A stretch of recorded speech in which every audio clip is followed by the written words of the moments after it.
हे जर तुम्ही सरळ अशी जर तूर लावली तर त्याच्यात जर पाणी साठलं तर आपल्याला तूर ही उगवते. म्हणून शक्यतो तूर तुम्ही ही सरीवरंगावरती तूर लावा. हे अशी जर हे जे आहे PHB कल्चर जे असतं ते PHB कल्चरचं तुम्ही त्याच्यावरती जर ड्रिंचिंग जर दिलं तर आपल्याला तूर उगवीचं प्रमाण त्यापासून आपण वाचवू शकतो. हे आपल्याला ड्रिंचिंगमध्ये त्याच्यामध्ये हे देणं खूप गरजेचं आहे. कारण तुरीला फक्त हे उगवण्याचं प्रमाण जास्त येतं आणि तूर कुठल्याही अवस्थेमध्ये ती उगळू शकते. आता एवढा शेंगा लागल्या तरी सुद्धा उगळू शकते ती. आता उगळती केव्हा? आता हे पाणी दिलेलं आहे. आता जर एका झाडाखाली जर बुरशी असेल तर ती बुरशी काय करते, ती बरोबर पाणी दिल्यानंतर पाण्यात ती बुरशी येते आणि दुसऱ्या झाडापर्यंत पडते. अजून जर तिथं जर बुरशी असेल तर अर्ध्या दिवसात ती झाड परत उगळलेली दिसते. पण आपण इथं काय विचार केलेला आहे की इथं आपल्याला शेंगा तयार झालेल्या आहेत. आता जर अशी जरी वाढली तरी सुद्धा तूर आपल्या हातात आलेली आहे. म्हणून यांना पाणी द्यायला सांगितलं. नाहीतर जर बुरशी असेल तर लगेच ती पसरते. ही तूर ही पेरलेली आहे, टोकलेली नाहीये. आता या तुरीमध्ये तुम्हाला आणखीन वैशिष्ट्य असं दिसेल की प्रत्येक जर झाड बघितलं, झाडाची फांदी खोड आहे एकदम जास्त मजबूत नाहीये, एकदम पातळ आहे, परंतु वरती असं मोठं मोठं झालेलं आहे. हे CC फवारल्यामुळे खालचा वरचा घेर जास्त झालेला आहे.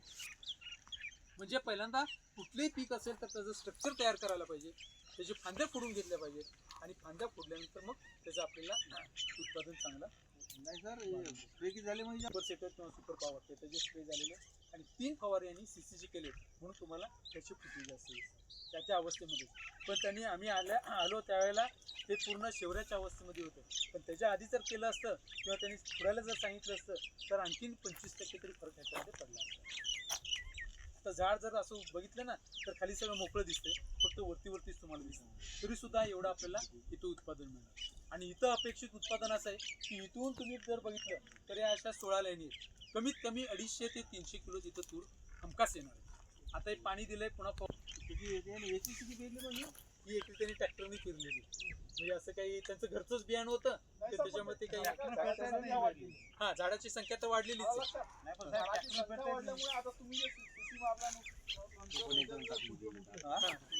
त्यांचं घरचं बियाणं असल्यामुळे त्यांना गॅरंटी नव्हती उगवतं का नाही उगवत, म्हणून त्यांनी सरळ पेरणी करून टाकली. पण सर्वसाधारण कसं एक विताचं तरी अंतर पाहिजे त्याच्यामध्ये. आणि तूर हे सगळ्यात चांगलं आणि कमी खर्चातलं पीक आहे. जर तुमची जमीन हलकी असेल किंवा पाण्याची सोय नसेल तर तूर तुम्ही तिथं लावलेली कमी असते अजून जास्त चांगली त्याच्यानंतर केलंय सोयाबीन लावलं होतं ना मध्ये. दूर रस्ता अजून झाड पाण्यात उत्तर राहिलं असतं. पहिले बेड पाडून घेतले मग टोकन यंत्रणा पेरलं. टोकन यंत्रणा पेरलेलं आहे का?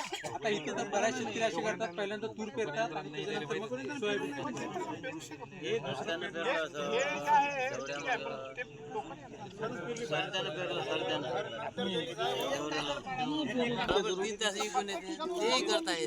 पण इथं बघा ना हे ठिकाणी नाही असे काही ठिकाणी जास्त आहे, काही ठिकाणी कमी आहे असं झालेलं आहे. तर ते ट्रॅक्टरला पेरलेले ते बहुतेक शेतकरी आहेत तिथं, तर शेतकरी पण आहेत शेतकऱ्याला विचारून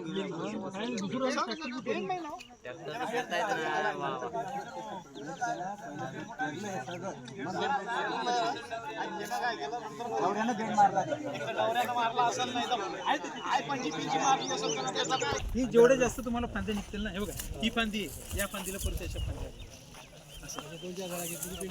बस एवढं केले की लगेच आपली पेंडीच तयार होऊन जाते.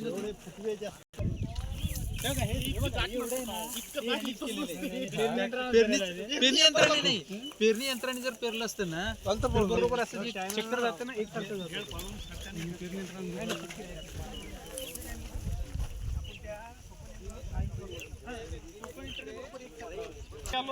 फक्त हेच पाहण्यासाठी आपल्याला माल मस्त झाला आता ठीक आहे अविनाश सर, म्हणजे असंही म्हणता येईल की समजा आपण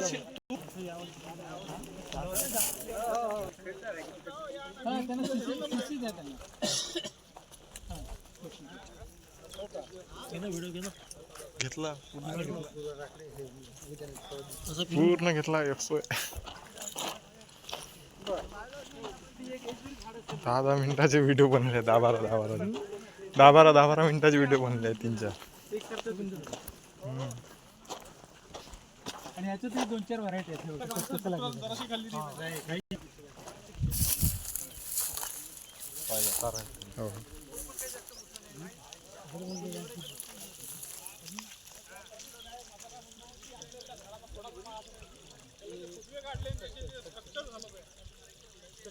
झाला ना त्याच्यामध्ये बसले बघा जागच्या जागीच भरता नाही म्हणजे एक दोन झाड नाही असं पूर्ण आपण जरी फिरलो ना तरी सुद्धा आपल्याला ते एकसारखं दिसतं.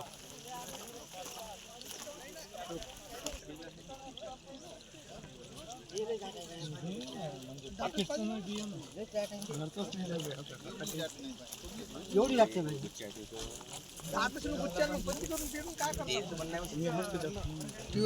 टाकते ते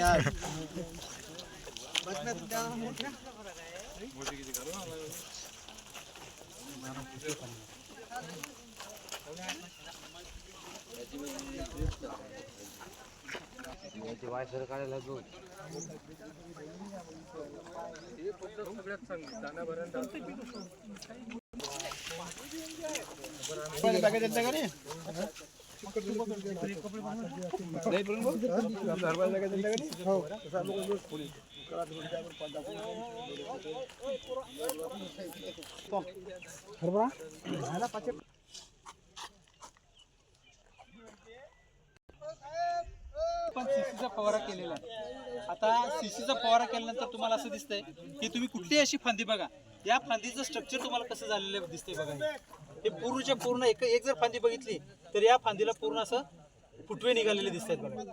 एक जरी बूड घेतलं एक जर बूड घेतलं किंवा ही जर अशी फांदी बघितली ना तर या हे बघा हे जे स्ट्रक्चर दिसतंय हे असं स्ट्रक्चर जास्त आलेलं दिसतंय. कुठलंही झाड बघितलं तर याचे फुटवे बघा कसे निघालेले. हे फुटवे बघा किती. हे फुटवे फोडण्याचं का आधी आपण काय करायचो, शेंडे खुडायचो. आता इथं पण एखादा शेंडा, पण ह्याच्यामध्ये हे शेंडा खुडलेला नाहीये म्हणून सरळ सरळ चाललेला आहे आणि बाकीच्या पण अशा फांद्या हे निघालेले. आता इथेही बघा, इथं स्प्रे करता करता कोथिंबीरवरती पण याचा स्प्रे झालेला आहे. कोथिंबीरवरती पण असे हे फांदे जास्त निघालेले. म्हणजे ह्याच्या वेळेला तुमचे उंच असं वाढले असतील. आता बघा हळूहळू फुलं यायला सुरुवात झाली. आता याच्यामध्ये परत आता तुम्हाला 8 ते 10 असे तुम्हाला हे दिसतील. आता तर सुरुवात झाली याची. आता जर तुम्ही बघितलं तर कुठली जर फांदी बघितली ना तर पुढं आता तुम्हाला एक 2-3 आता फुलं आलेली आहे. आणखीन पुढे अशी फुलं येऊन एकेका फांदीला तुम्हाला 8 ते 10 गाठ्या याच्यामध्ये हे दिसतील. आणि जेव्हा आता फुलाच्या अवस्थेमध्ये यायला सुरुवात झाली की त्याला सुपर सेटरचा फवारा केला की पूर्णच्या पूर्ण फुलाचं रूपांतर हे घाट्यामध्ये होणार. बस एवढंच गणित आहे. ह्याला परत आता पाण्याची गरज नाहीये. आता जवळपास आता एवढ्या आता 40-45 दिवस झाले. आता फुलं यायला सुरुवात झाली तर तेवढे दिवस झालेले. आणि जिथं पाणी दिलं नाही ना तिथं तुम्हाला दिसतंय बघा, इथं थोडंसं पाणी जास्त झालेलं आहे. जिथं पाणी नाहीये तिथं पूर्ण अशा फुलावरती आलेले. आता त्याला सुपर सेटर पाहिजेच पाहिजे. आता याला पाण्याची गरज नाही. जर आपण आता ह्याला आणखीन पाणी दिलं तर काय होणार आहे, तुमचा हरभरा परत जास्त वाढला जाईल. फुलं फक्त वरती दिसतील आणि असं जेव्हा खाली बघाल ना सगळं मोकळं तुम्हाला दिसेल. पण असं जेव्हा आता झालेलं आहे तिथं तुम्ही आता त्याच्यावरती सुपर सेटर 05234 एक कीटकनाशक एक बुरशीनाशकाचा फवारा केला की पूर्णच्या पूर्ण तुम्हाला हे घाट्या आणि हेच दिसतील. त्याला फुलच दिसतील. सुपर सेटर किती दाबायचं? हे सुपर सेटर 2दाच करायचं. आता एकदा 10-15% अजून एक 8 दिवसात आता अशी अवस्था अंतराने लगेच तुम्हाला घाट्यात दिसतात. लगेच एक 8 दिवसात 8 ते 10 दिवसात तुम्ही दुसरा स्प्रे केला की पूर्णच्या पूर्ण तुम्हाला घाट्यात तयार होऊन जाईल. आणि 2 स्प्रे मध्येच होऊन जाईल. 20 दिवसाचं असताना एकदा आणि 30-35 दिवसाचं असताना 2 वेळा. हे 2 वेळा करायचं. 40-45 दिवस झाले की फुले यायला सुरुवात होईल. पहिल्यांदा 12-1-0 दिली तरी चालते किंवा 19-19 दिली तरी चालते. फुलाच्या अवस्थेमध्ये आलं की नायट्रोजन नको म्हणून त्याला 05234 आणि घाट्या तयार झाल्या की परत 0-0 पडलं. एवढं तर केलं की लगेच त्याच्या घाट्या एकदम चांगल्या. म्हणजे तुमचा एकदम जास्त फांद्या निघाल्या की बरोबर असं दाट म्हणजे असं आता सावा पण दिसत नाही. एकसारखा तुमचा हरभरा दिसतो आणि पूर्णच्या पूर्ण लेवलच करतो. अविनाश सर, बरं कोरडो असो किंवा हे भारी जमिनीतला हरभरा असो तर भारी किती साधारणतः हरभराला पाणी किती द्यायला पाहिजे असं वाटतं? हरभऱ्याला तर जास्त पाणी लागतच नाही. तरी फुलं यायला सुरुवात झाली पाणी बंद करून टाकायचं. 1 ते 2 पाणी असले ना तर सुद्धा खूप झालं. आणि मग आता हे जे लोक घाट्यात पाणी देऊन राहिले सगळं चुकीचं आहे. आता जे घाट्यामध्ये किंवा ह्याच्यामध्ये पाणी देत आहेत किंवा फुलामध्ये पाणी देत आहेत तर त्यांचं स्ट्रक्चर बघा. हे जेव्हा तुम्ही असं कराल ना खाली तुम्हाला काहीच दिसणार नाही. फक्त तुम्हाला वरती दिसेल, पूर्ण असं दाट दिसेल, वरती फुलं दिसतील, वरतीच घाट्या दिसतील. दिसताना खूप चांगलं दिसेल, उत्पादनात काही फरक नाही पडणार. फक्त दाणे तयार झाले. आता तुम्हाला तुरीला कसं सांगितलं ते दाणे तयार झाल्यानंतर द्या.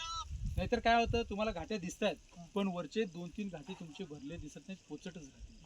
तुम्हाला दिसताना दिसेल असं खालचे जे काय आहेत खालचे गाठी भरतील पण वरचे 2-3 गाठी जे असतात ना हे भरणार नाही. म्हणून त्याला पाण्याची गरज नाही. आता तुम्ही जर आता उपटलं ना तर सुद्धा जास्त पाणी लागतच नाही. याला गारवा आणि थंडीच पाहिजे. जेवढी तुमची खार जास्त राहील ना तेवढं तुमचा हरभरा आणि गहू चांगला आहे. ज्वारीसाठी काही आता ज्वारी जे असेल ज्वारी पण तशी कोरडवाहूच आहे, त्यालाही जास्त काही लागत नाही. तुम्ही जर शाळू जर करत असाल तर 1 ते 2 पाणीच पाहिजे त्याला, त्यापेक्षा जास्त त्याला पाण्याची काही गरजच राहत नाही त्याला. आणि स्प्रेसाठी स्प्रेसाठी त्याला अडचण हे काय येतं, फक्त सुरुवातीला जर असेल तर खोडमाशी किंवा हेच लागते. तर त्याला खोडकिडीसाठी टार्गेट आहे, टार्गेटचा तुम्ही स्प्रे केला की त्याचा पूर्ण बंदोबस्त होऊन जातो.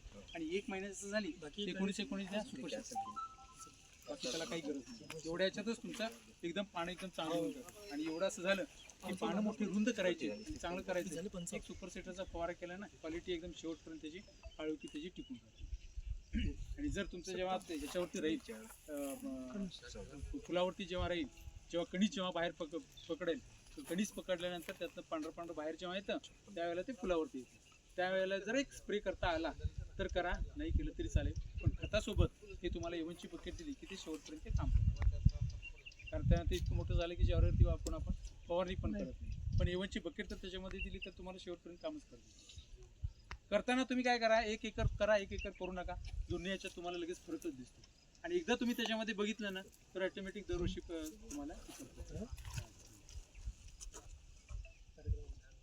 ठीक आहे. चलिया, अजून काही शंका असेल तर आपण जेवण चर्चा करता. एक असा कॅमेरा फिरवा सर्व इकडून इकडे. कमीत कमी 2 केले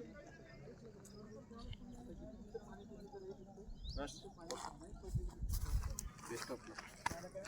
हा बाबू जाऊ दे ना. काय कसं काही हे नाही.